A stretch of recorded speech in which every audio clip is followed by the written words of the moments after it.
ಮೈಸೂರಿನಲ್ಲಿ ಹಿಂದೂ ಮುಸ್ಲಿಂ ಭಾವೈಕ್ಯತೆಯ ರಾಮ ಮಂದಿರ. ಮೈಸೂರಿನಲ್ಲಿ ಹಿಂದೂ ಮುಸ್ಲಿಂ ಭಾವೈಕ್ಯತೆಯ ರಾಮ ಮಂದಿರ ನಿರ್ಮಾಣಕ್ಕೆ ಮುಸ್ಲಿಂ ಕುಟುಂಬಗಳು ದೇಣಿಗೆಯನ್ನು ನೀಡಿವೆ. 10ಕ್ಕೂ ಹೆಚ್ಚು ಮುಸ್ಲಿಂ ಕುಟುಂಬದಿಂದ ರಾಮ ಮಂದಿರಕ್ಕೆ ದೇಣಿಗೆಯನ್ನು ಸಂಗ್ರಹಿಸಲಾಗಿದೆ. ದೇವರಾಜ ಮೊಹಲ್ಲಾದಲ್ಲಿರುವ ಲೋಕಾಭಿರಾಮ ಮಂದಿರ ನಿರ್ಮಾಣವಾಗಿದೆ. ರಾಮ ಮಂದಿರದಲ್ಲಿರುವ ಮುಸ್ಲಿಮರ ಹೆಸರು, ಫೋಟೋಗಳು. ಮಂದಿರಕ್ಕೆ ಹಿಂದೂಗಳಿಗಿಂತಲೂ ಹೆಚ್ಚು ದೇಣಿಗೆ ನೀಡಿದ್ದಾರೆ ಮುಸ್ಲಿಮರು. ಇನ್ನು ಈ ಕುರಿತು ನಮ್ಮ ಮೈಸೂರು ಪ್ರತಿನಿಧಿ ರವಿ ಪಾಂಡವಪುರ ಗ್ರೌಂಡ್ ರಿಪೋರ್ಟ್ ಕೊಟ್ಟಿದ್ದಾರೆ. ಬನ್ನಿ ನೋಡ್ಕೊಂಬರೋಣ. ಅಯೋಧ್ಯೆಯ ಶ್ರೀರಾಮ್ಲಲ್ಲಾ ದೇವಸ್ಥಾನಕ್ಕೂ ಮೈಸೂರಿನ ದೇವರಾಜ ಮೊಹಲ್ಲಾದಲ್ಲಿರುವಂತಹ ಲೋಕಾಭಿರಾಮ ದೇವಸ್ಥಾನಕ್ಕೂ ಅವಿನಾಭಾವ ಸಂಬಂಧ ಇದೆ. ಒಂದಕ್ಕೊಂದಕ್ಕೂ ತಾಳೆ ಆಗ್ತಿದೆ. ಕಾರಣ ಜನವರಿ 22ನೇ ತಾರೀಕು ಅಯೋಧ್ಯೆಯಲ್ಲಿ ಶ್ರೀರಾಮ್ಲಲ್ಲಾ ಮೂರ್ತಿಯ ಪ್ರಾಣ ಪ್ರತಿಷ್ಠಾಪನೆ ಆಗಲಿದೆ. ಅದೇ ದಿನ ಮೈಸೂರಿನ ಲೋಕಾಭಿರಾಮ ದೇವಸ್ಥಾನದ ಪ್ರಾಣ ಪ್ರತಿಷ್ಠಾಪನೆಯಾಗಿ 30 ವರ್ಷಗಳು ಸಲ್ತಿವೆ. ಇದರ ನಡುವೆ ಈ ದೇವಸ್ಥಾನದಲ್ಲಿ ಭಾವೈಕ್ಯತೆ ಕೂಡ ಮೂಡಿ ಬರ್ತಿದೆ. ಸಾಕಷ್ಟು ಕಾನೂನು ಹೋರಾಟಗಳು, ಸಮರಗಳು, ಪ್ರತಿಭಟನೆಗಳ ಬಳಿಕ ಅಯೋಧ್ಯೆಯಲ್ಲಿ ಶ್ರೀರಾಮ ಮಂದಿರ ಮೂರ್ತಿ ಉದ್ಘಾಟನೆ ಆಗ್ತಿದ್ರೆ ಮೈಸೂರಿನಲ್ಲಿ ಹಿಂದೂ, ಮುಸ್ಲಿಂ, ಕ್ರೈಸ್ತರೆನ್ನದೆ ಎಲ್ಲರೂ ಕೂಡ ದೇಣಿಗೆಯನ್ನ ನೀಡಿ ದೇವಾಲಯವನ್ನ ನಿರ್ಮಾಣ ಮಾಡಿರೋದು ನಿಜಕ್ಕೂ ಸಂತಸ ತರ್ತಿದೆ. ನೀವು ದೃಶ್ಯದಲ್ಲಿ ಗಮನಿಸ್ತಿರ್ಬೋದು, ಇದು ಮೈಸೂರಿನ ದೇವರಾಜ ಮೊಹಲ್ಲಾದಲ್ಲಿರುವಂತಹ ಲೋಕಾಭಿರಾಮ ದೇವಸ್ಥಾನ. ಈ ದೇವಸ್ಥಾನ ಸುಮಾರು 180 ವರ್ಷಗಳಿಗೂ ಹಿಂದಿನ ದೇವಸ್ಥಾನ.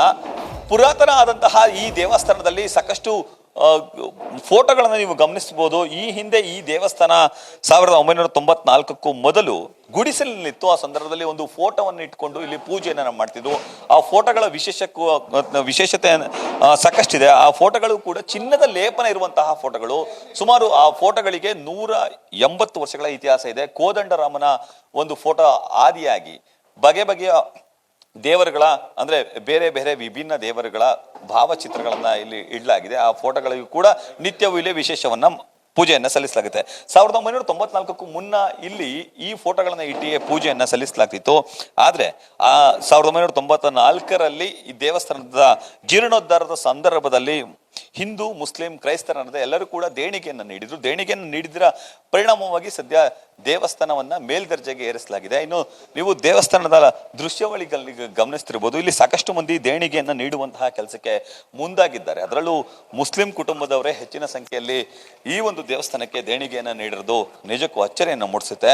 1991ರಲ್ಲಿ ಈ ಒಂದು ದೇವಸ್ಥಾನಕ್ಕೆ ಕುರೇಶಿ ಹೌಸ್ ಅವರ ಕುಟುಂಬದವರು ಸುಮಾರು 8,000 ರೂಪಾಯಿ ಹಣವನ್ನ ನೀಡಿದ್ರು. ಜೊತೆಗೆ ಮಕ್ಮಲ್ ಅಹಮದ್, ರಶೀದ್, ತನ್ವೀರ್ ಮತ್ತೆ ತಹಸೀಲ್ದಾರ್ ಆಗಿದ್ದಂತಹ ಸೈಯದ್ ನಿಸಾರ್ ಅಹಮದ್ ಹಾಗೂ ಅಮೀರ್ ಅವರ ಕುಟುಂಬ, ಮಕ್ಮಲ್ ಅಹಮದ್ ಅವರ ಕುಟುಂಬ ಮತ್ತೆ ಮಹಮ್ಮದ್ ಸಾಹೇಬ್ ಅವರ ಕುಟುಂಬ, ಇಷ್ಟು ಕುಟುಂಬಗಳು, ಮುಸ್ಲಿಂ ಕುಟುಂಬಗಳು ಈ ರಾಮ ಮಂದಿರಕ್ಕೆ ಹಣವನ್ನ ನೀಡಿದ್ರು. ಇದ್ರ ಜೊತೆಗೆ ಕ್ರೈಸ್ತರಾದಂತಹ ಜೇಮ್ಸ್ ಆಲ್ಬರ್ಟ್ ಅವರು ಕೂಡ ಈ ಒಂದು ದೇವಸ್ಥಾನಕ್ಕೆ ದೇಣಿಗೆಯನ್ನ ನೀಡಿದ್ರು. ಇನ್ನು ದೇವಸ್ಥಾನದಲ್ಲಿ ನಿತ್ಯವೂ ಕೂಡ ಪೂಜೆ ಪುನಸ್ಕಾರಗಳು ಸಲ್ತಿವೆ. ಇಲ್ಲಿ ಪೂಜೆ ಪುನಸ್ಕಾರವನ್ನ ಕೇವಲ ಹಿಂದೂಗಳಷ್ಟೇ ಅಲ್ಲದೆ ಎಲ್ಲ ಧರ್ಮೀಯರು, ಜಾತಿ, ಭೇದ, ಮತ, ಪಂಥ ಏನದೆ ಕೂಡ ಎಲ್ಲರೂ ಕೂಡ ಆಗಮಿಸ್ತಾರೆ, ಪೂಜೆ ಪುನಸ್ಕಾರದಲ್ಲಿ ತೊಡಗ್ತಾರೆ. ನಮ್ಮ ಜೊತೆ ಕುರೇಶಿ ಅವ್ರ ಕುಟುಂಬದವರು ಇದ್ದಾರೆ, ಅವ್ರನ್ನ ಮಾತಾಡಿಸ್ತಾ ಹೋಗ್ತೀನಿ. ಸರ್, ಸಾಕಷ್ಟು ಹೋರಾಟ ಮತ್ತೆ ಕಾನೂನು ಸಮರಗಳ ಬಳಿಕ ಅಯೋಧ್ಯೆಯಲ್ಲಿ ರಾಮ ಮಂದಿರ ನಿರ್ಮಾಣ ಆಗ್ತಿದೆ ಸರ್. ಬಟ್ ಅದೆಲ್ಲವನ್ನು ಮೀರಿ ಮೈಸೂರಿನಲ್ಲಿ ಭಾವೈಕ್ಯತೆಯನ್ನ ತೋರ್ತಿರೋದು. ಯಾಕಂದ್ರೆ ಶತಮಾನಗಳ ಹಿಂದೆನೆ ಈ ದೇವಸ್ಥಾನ ಇದ್ರೂ ಕೂಡ ದಶಕಗಳ ಹಿಂದೆ ಎಲ್ಲರೂ ಕೂಡ ಹಿಂದೂ, ಮುಸ್ಲಿಂ ಅಂತ ಎಲ್ಲರೂ ಕೂಡ ದೇವಸ್ಥಾನಕ್ಕೆ ದೇಣಿಗೆಯನ್ನು ನೀಡಿದ್ರಿ. ನಿಮ್ಮ ಕುಟುಂಬದವರು ಕೂಡ ನೀಡ್ತೀರಾ ಸರ್? ನಿತ್ಯವೂ ಕೂಡ ದೇವಸ್ಥಾನಕ್ಕೆ ಬರ್ತೀರಾ? ಪೂಜೆ ಪುನಸ್ಕಾರಗಳಲ್ಲಿ ತೊಡಗಿಸ್ಕೊಂಡು ಇದು ಯಾವಾಗ ಕರೆದಿರ್ತಾರೋ ಅವಾಗ ಖಂಡಿತ ಬಂದಿರ್ತೀವಿ ನಾವು. ಇಲ್ಲಿ ಪೂಜೆ ನಡೆದಾಗ ಅಥವಾ ಇನ್ನೊಂದು ಬೇರೆ ಏನೋ ಒಂದು ಕಾರ್ಯಕ್ರಮ ನಡೆದಾಗ ಕರೆದಾಗ ಖಂಡಿತ ಬರ್ತೀವಿ. ನಾವು ನಿತ್ಯವೂ ರಾಮ ಮಂದಿರಕ್ಕೆ ಬರ್ತೀವಿ, ಪೂಜೆಯನ್ನ ಸಲ್ಲಿಸ್ತೀವಿ. ಕೆಲವೊಂದಷ್ಟು ಮಂದಿ ಗಲೀಜುಗಳಿರ್ತಾರೆ, ಅವ್ರನ್ನ ಹೊರತುಪಡಿಸಿದ್ರೆ ನಾವೆಲ್ಲರೂ ಕೂಡ ಒಗ್ಗೂಡಿದ್ದೀವಿ, ನಾವೆಲ್ಲರೂ ಕೂಡ ಒಂದಾಗಿದ್ದೀವಿ. ನಮ್ಮಲ್ಲಿ ಹಿಂದೂ, ಮುಸ್ಲಿಂ, ಕ್ರೈಸ್ತ ನಾವು ಭೇದ ಭಾವ ಇಲ್ಲ. ನಾವು ದೇವಸ್ಥಾನಕ್ಕೆ ಬರ್ತೀವಿ, ಪೂಜೆಯನ್ನ ಸಲ್ಲಿಸ್ತೀವಿ, ರಾಮನನ್ನು ಕೂಡ ಆರಾಧಿಸ್ತೀವಿ. ಜನವರಿ 22ನೇ ತಾರೀಕು ದೇವಸ್ಥಾನದಲ್ಲಿ ಪೂಜೆ ಇದೆ. ಆ ಪೂಜೆಗೂ ಕೂಡ ನಾವು ಭಾಗಿಯಾಗ್ತೀವಿ. ನಮ್ಮ ಕುಟುಂಬದವರೆಲ್ಲರೂ ಕೂಡ ಬರ್ತೀವಿ. ನಾವು ಒಂದೇ ತಾಯಿಯ ಮಕ್ಕಳಂತ ಬದುಕ್ತಿದ್ದೀವಿ, ಸರ್ವ ಜನಾಂಗದ ಶಾಂತಿಯ ತೋಟದಂತೆ ಉಸಿರಾಡ್ತಿದ್ದೀವಿ ಎಂಬ ಮಾತುಗಳನ್ನ ಹೇಳ್ತಾರೆ. ಕ್ಯಾಮರಾ ಪರ್ಸನ್ ವಿನಯ್ ಜೊತೆ Ravi Pandavapura, news first Mysuru. News first ನಿರ್ಭೀತಿಯಿಂದ ನಿಮ್ಮ ಪರವಾಗಿ.